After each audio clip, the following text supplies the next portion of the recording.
मैं तो कोई वैद्य नहीं हूँ और डॉक्टर भी नहीं हूँ, पर लोग फिर भी मुझे घेरते हैं कि हो सकता गुरुदेव कुछ कर दे तो रोग दूर हो जाए। और सारे रोगों की एक ही औषधि है। आप कहो तो आज बताऊं और कहो तो कल बताऊं। आज बता दूं सब बीमारी की एक दवा। सुबह की हवा सब बीमारी की एक दवा। लंबी सांस सुबह खींचो। तुम सांस नहीं लेते हो, ये तुम्हारा शरीर एयर कोल्ड इंजन है, एयर कोल्ड गाड़ी है, और ये वाटर कोल्ड भी है। न तो पर्याप्त पानी पीते हो और न तो खुली ऑक्सीजन में खड़े होकर सांस खींचते हो। शहरों में बहुत बीमारियां हैं क्योंकि महिलाओं को ऑक्सीजन नहीं मिलती है। किचन के अंदर बंद हैं, बेडरूम में बंद हैं, और खिड़की कोई तरफ नहीं है, दीवार बंद है, सब बंद है। जेल से भी बड़ी जेल घर बना रखा है, और बुद्धि भी नहीं है। अब मैं कहाँ तक समझाऊं, विवेक भी नहीं है। मकान की नींव डालेंगे, पूरे में डाल देंगे, सब इधर उधर बिछा देंगे। आप 4 मंजिल मकान बनाइए, नक्शा से बनाइए, अपने मकान के चारों ओर 5-5 फीट जगह छोड़िए, बाउंड्री उठा लीजिए, अपनी हवा आती रहे, और 4 मंजिल ऊपर ले जाओ। जो नीचे कमरे फैला रहे हो या आकाश में फैला दो, उठा दो ऊपर, 5 मंजिल बना दो, और बहू को 5वीं मंजिल पर रखो। कभी कूदे तो बिल्कुल फाइनल हो जाए।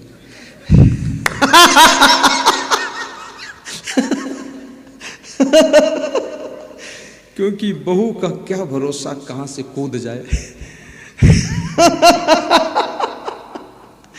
तो 5वीं मंजिल बनाओ उसके लिए, ऊपर हवा खाएं आराम से। 3री मंजिल पर खुद रहो, नीचे मंजिल में मेहमान और सामान रखो। 2री मंजिल में किचन और किचकिच करो, सब जो करना है। 3री मंजिल में तुम सो जाओ। 4थी मंजिल में आपके बच्चे बच्चे, पोती पोता। 5वीं मंजिल में लाड़ी लाड़ा, झगड़म झगड़ा, सब ऊपर पहुंचाओ आकाश लोक में। खुली हवा, सांस लंबी खींचो। अभी मैं खींच के बता रहा हूं, तब भी इसमें कोई खींच नहीं रहा, क्योंकि बहुत से लोगों की नाक तो जाम है, उसमें हवा खिंच भी नहीं सकती, और खिंच जाए तो छोड़ेंगे हवा तो सब मलीदा निकलेगा। सफाई नहीं करते लोग। तो ये ऑक्सीजन खूब खींचना चाहिए। ऐसे योगा में क्या सिखाते, यही तो सिखाते हैं। दूसरा, सभी रोगों की दवाई है, जब सो तो गहरी नींद सो, और सोते समय सोचना नहीं है। कितने लोग सोचते भी हैं और सोते भी हैं। रात भर सोचते हैं, रात भर सोते हैं, ना पूरा सोते हैं ना पूरा सोचते हैं। ये कोई सोने का तरीका नहीं है। गहरी नींद सो जाइए। आपके पूरे शरीर को रिलैक्स मिलना चाहिए, आराम मिलनी चाहिए। और भोजन चबा चबा कर खाइए, और कभी कभी पेट को साफ कीजिए। सवेरे पपीता खाइए, 1 केला खाइए, 1 मूली खाइए, 1-2 गाजर खाइए, आधा सलजम खाइए, चुकंदर थोड़ी खाइए, थोड़ा सा हरी मिर्चा उसी में डाल लीजिए, नमक मिला लीजिए, 1 अमरूद भी खा लीजिए, और चबा चबा कर खाइए। धीरे धीरे खाइए, प्रेम से खाइए। खाने के बाद लिक्विड मत लीजिए, पानी मत पीजिए, दूध मत पीजिए, चाय मत पीजिए।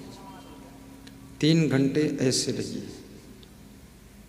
आपके पेट में बहुत बड़ी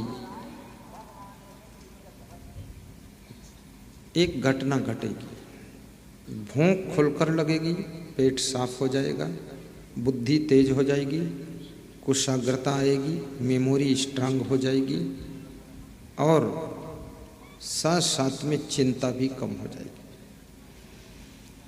और चेहरे का रूप सुंदर हो जाएगा। इस दुनिया में अपनी सहन शक्ति को बढ़ाओ, गम खाने की शक्ति सीखो। धन की हानि हो जाए तो उसको सहो। तुम्हारे 1 लाख रुपया की हानि हो जाए, तुम्हारी नींद उड़ जाती है, लेकिन मैं तुमसे ये पूछना चाहता हूं कि 1 लाख रुपया दे करके भी क्या ये नींद मिल सकती थी? 1 लाख रुपया देकर भी इस मीठी नींद का सुख नहीं मिलता और 1 लाख रुपये खो गए तो इस नींद को तुमने उड़ा दिया। अरे पैसा गया तो गया, मीठी नींद का आनंद ले लीजिए। सोइए चादर ओढ़कर और रजाई के अंदर भी मुस्कराइए।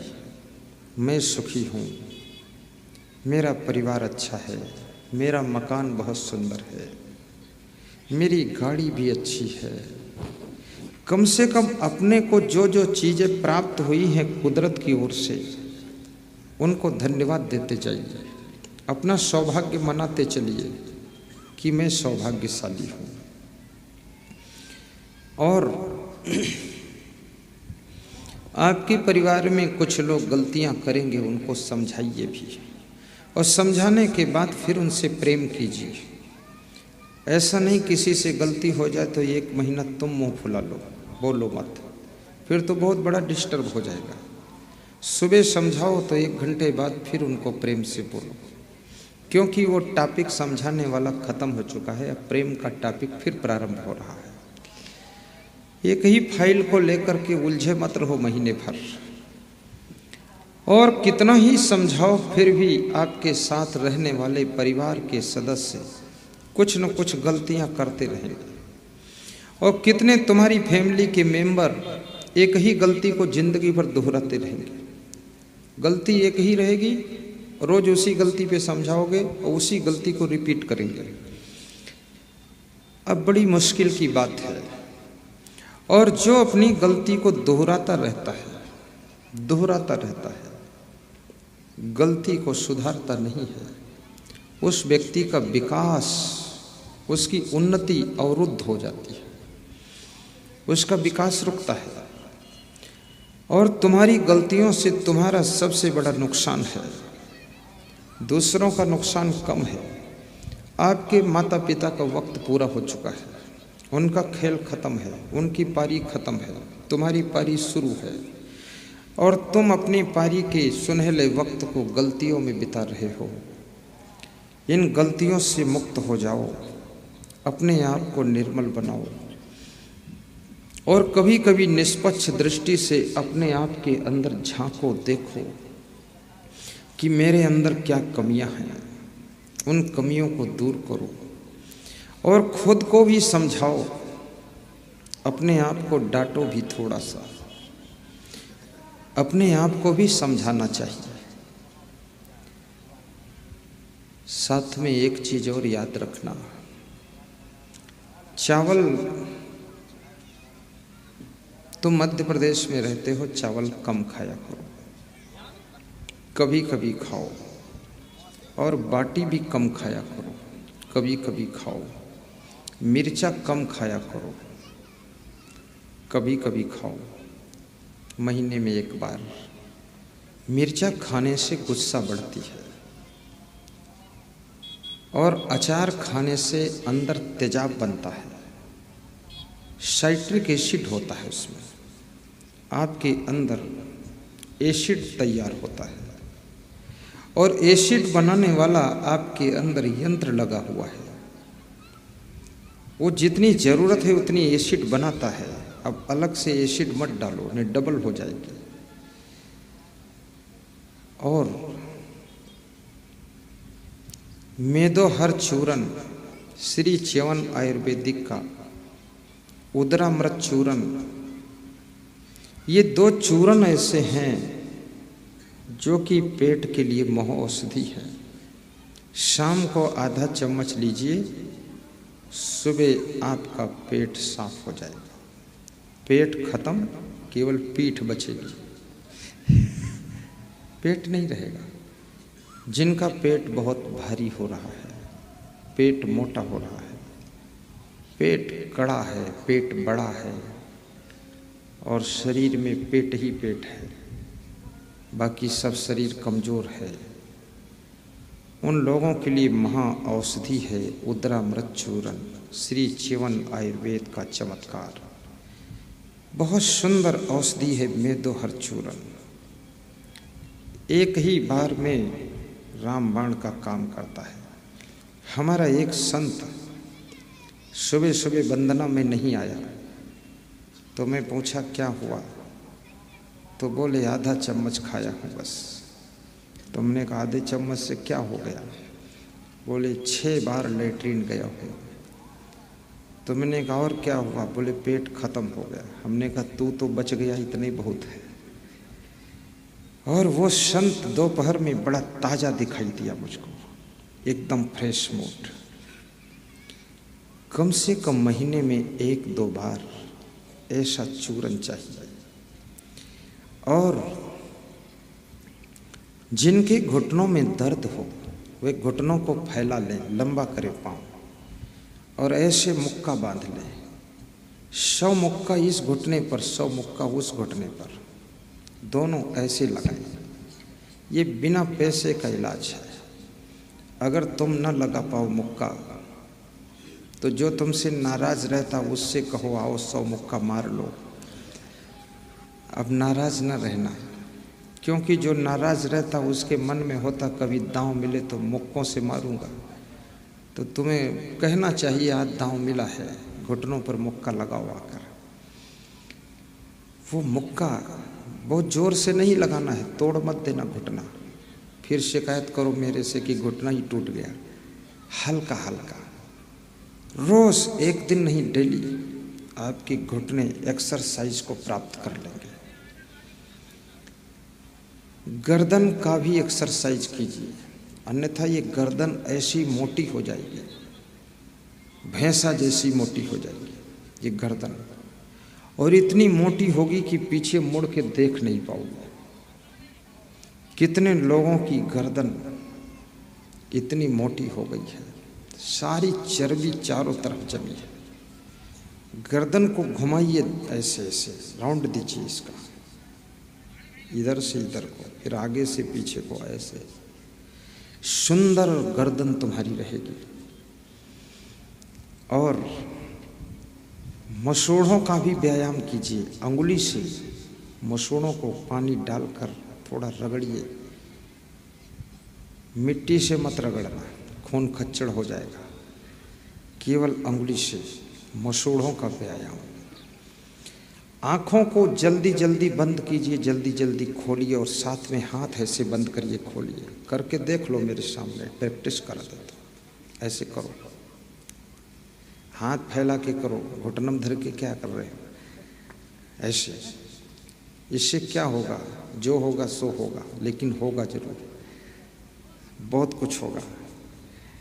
इससे आपके शरीर में खून खून खून स्पीड से बनेगा, रक्त का संचार और मुखमंडल पर तेज आएगा। ऐसे करो, आंखें साथ में बंद करो, खोलो जल्दी जल्दी।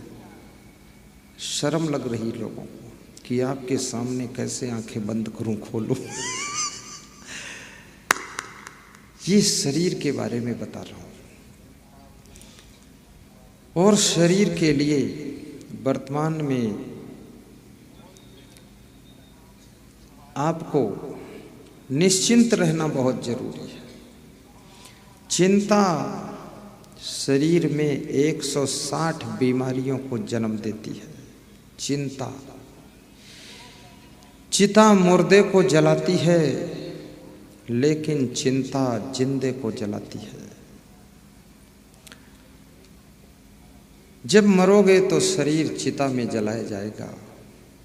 अभी इसको चिंता की आग में क्यों जला रहे हो? चिंता छोड़ो, सुख से जियो। जरा खुश रहा करो।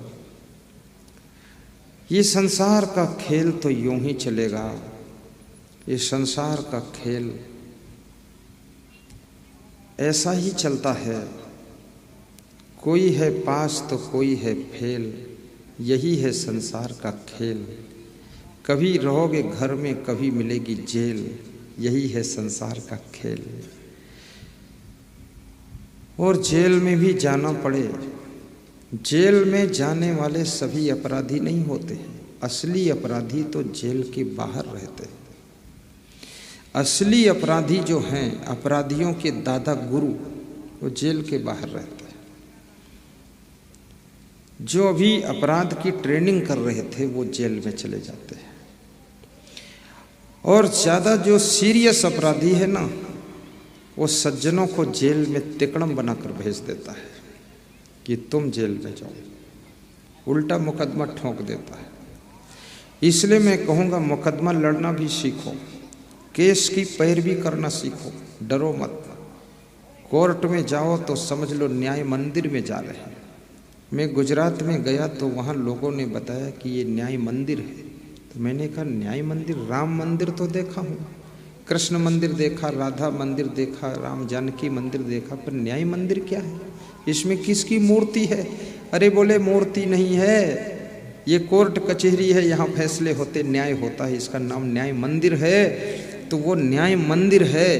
कोर्ट में जाने में डर नहीं लगना चाहिए। अगर कोई झूठा केस तुम पर लगाया है तो सीरियस उसकी पैरवी कीजिए और केस को जीतिए और मुस्कुरा कर घर आइए। कभी हिम्मत मत हारो। ये संसार में जैसा संघर्ष तुम्हारे सामने आ जाए, वो संघर्ष को करने के लिए हमेशा रेडी रहिए। घबराने की जरूरत नहीं है और कोई काम मुश्किल भी नहीं है। कोई काम दुनिया में मुश्किल नहीं है, जो करते रहोगे जतन धीरे धीरे। कोई काम दुनिया में मुश्किल नहीं है, जो करते रहोगे जतन धीरे धीरे। जो करते रहोगे जतन धीरे धीरे। आपका जतन, आपका प्रयत्न, आपके तरीके आपको हर जाल से पार कर सकते हैं। इतना बड़ा कोई जाल नहीं है जिस जाल को तुम पार न कर सको। ये माया जाल, मोह जाल, ये सारे जाल, जी के जंजाल, इनको तुम काटने की शक्ति तुम्हारे पास में है। कोई ऐसा जाल नहीं जो तुम काट न सको। तुम खिलाड़ियों के खिलाड़ी हो, तुम साधारण नहीं हो। तुम्हारी इच्छा यदि होती है राजनीति करूं, तो मैं आज्ञा देता हूं, राजनीति एक मंदिर है, उसमें प्रवेश कीजिए और ये देश की भक्ति कीजिए और राजनीति के माध्यम से देश की सेवा कीजिए। आज ये भारत देश, ये भारत माता ऐसे राजनेताओं का इंतजार कर रही है जिनके अंदर त्याग हो। ऐसे नेताओं की प्रतीक्षा है इस मेरी भारत माता को, जिनके अंदर वैराग्य हो, लोलुपता न हो, जो इस भारत माता के पुजारी बन सके, इस भारत माता को चूसे ना बल्कि इसकी सेहत बना सके। याद रखना भाइयों बहनों, एक तो वह माता है जिसको जननी माता कहते हैं, जो तुमको जन्म देती। ये सब माता बैठी है और इनका बहुत ऊंचा स्थान है, छोटा मोटा स्थान नहीं है। इनको लोग समझते नहीं है। इन्हीं की महिमा है जो हम जैसे संत को भी इन्होंने ही तो जन्म दिया है, और इन्हीं की महिमा है जो इन्होंने ही हम जैसे व्यक्ति को संत बनाने में मदद किया है। मैं संत बना हूं तो मेरे संत बनने में मेरी माँ की ज़्यादा मदद है। उसने कहा था तुम भाग जाओ घर छोड़ के, यहाँ रहो ही मत। तो मैंने कहा 1 साल बाद भागूंगा। अरे बोले क्या करना यहाँ? हमने कहा थोड़ा पोस्ट ग्रेजुएट का एग्ज़ाम हो जाए। अरे बोले आग लगा दो, भाग जाओ, तो यहाँ ज़रूरत नहीं है, ये सब लफड़ा है, माया जाल है, फंसो मत।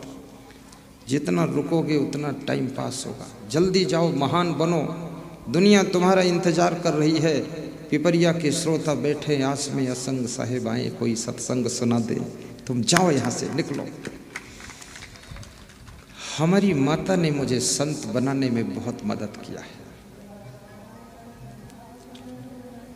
उनकी तीव्र इच्छा थी कि हमारा बेटा संत बने, और मैं तो इन माताओं से भी निवेदन करता हूँ कि तुम भी अपने एक बेटे को संत बना देना, और हम दो, हमारे 2 का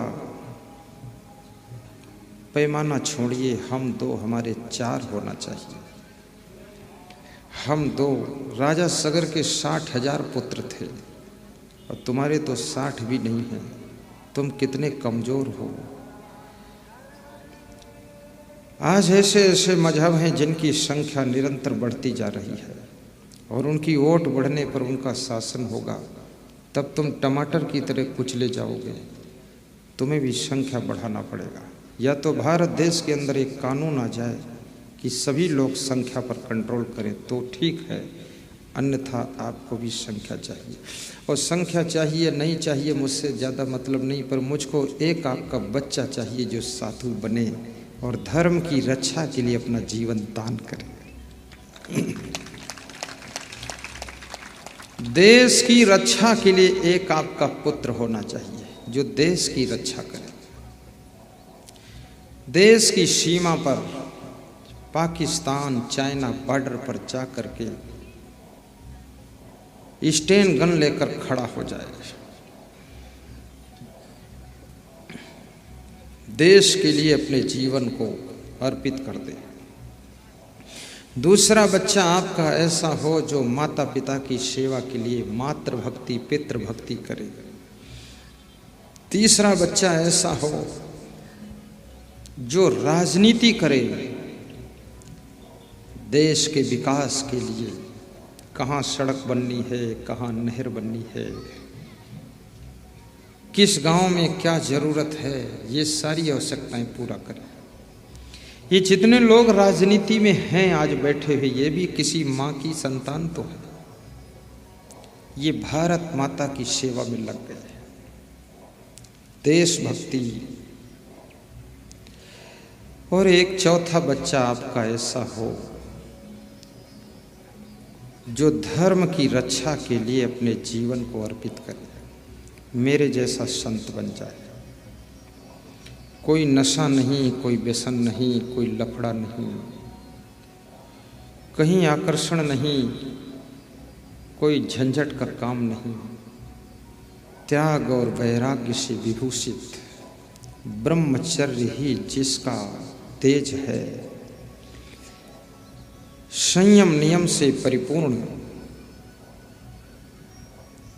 आत्म संतोष से भरा हुआ हृदय, विरक्त मन, प्रेम का सागर जिसका जीवन, ऐसा तुम्हारा बेटा एक संत हो जाए। तो ये माताओं बहनों की बड़ी महिमा है, और इनके द्वारा ये सृष्टि चलती है। ये संसार में इनके महत्व को भी तुम समझना, और इनको घर में सताना मत, दुखाना मत, रुलाना मत। और माताओं बहनों से भी कहूँगा तुम बीड़ी मत पीना। कितनी स्त्रियां भी अब बीड़ी पीने लगी है। मैंने एक स्त्री से पूछा, माता जी तुम बीड़ी क्यों पीती हो? तो बोले मैं नहीं पीती थी, लेकिन मेरे सास ससुर पीते थे, तो मैंने सोचा कि अब वो मर गए हैं तो उनकी पूरी पदवी हम ले ले, तो हम भी पीने लगे। बीड़ी मत पीना। पुरुषों से भी मेरा निवेदन है कि पुड़िया मत खाओ, सुपारी मत खाओ। और ये मांस, मछली, अंडा, ये शराब, ये राक्षसी आहार है, इसको छोड़िए, गुरु के सामने आइए। आपके मुंह की छींटें गुरु जी पर ना पड़े।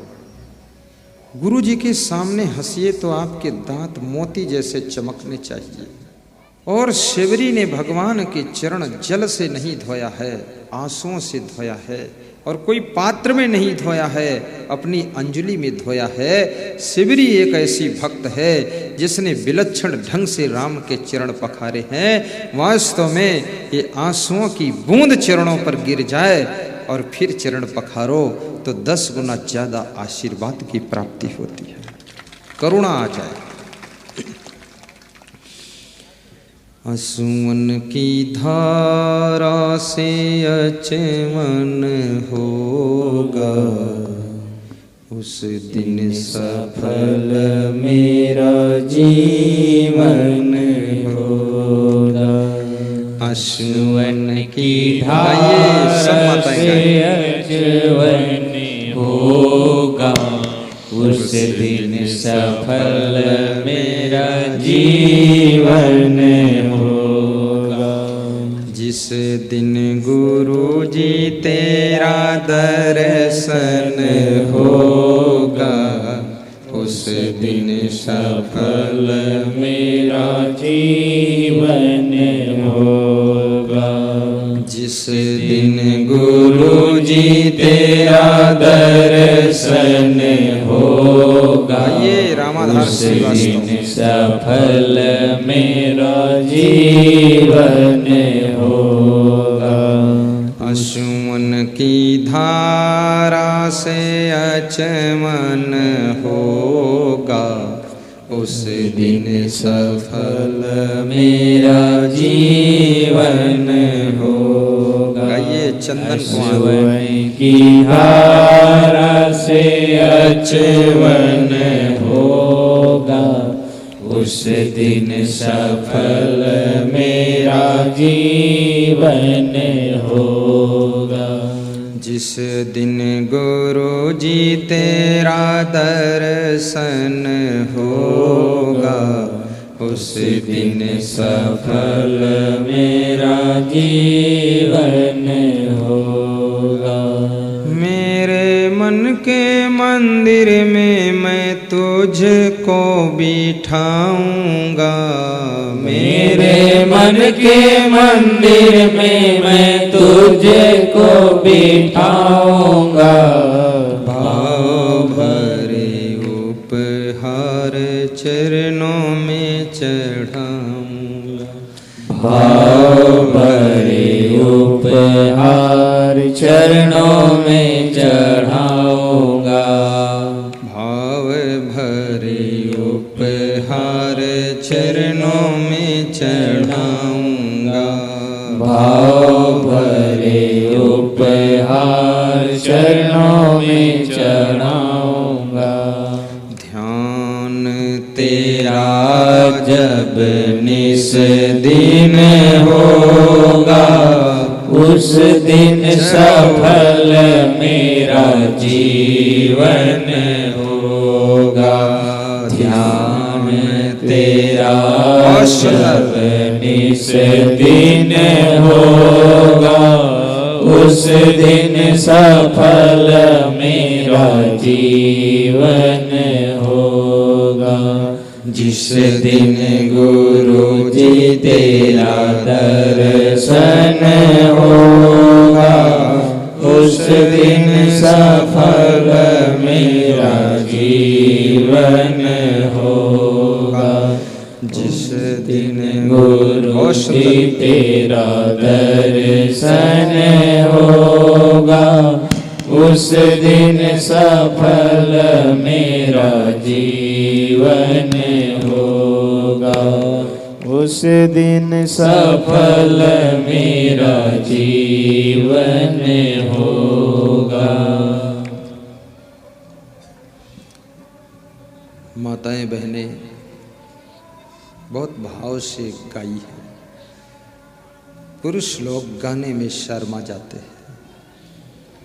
जब गाने का इरादा करो तो थोड़ी देर आप भी माता बहन का रूप धारण कर लिया करो।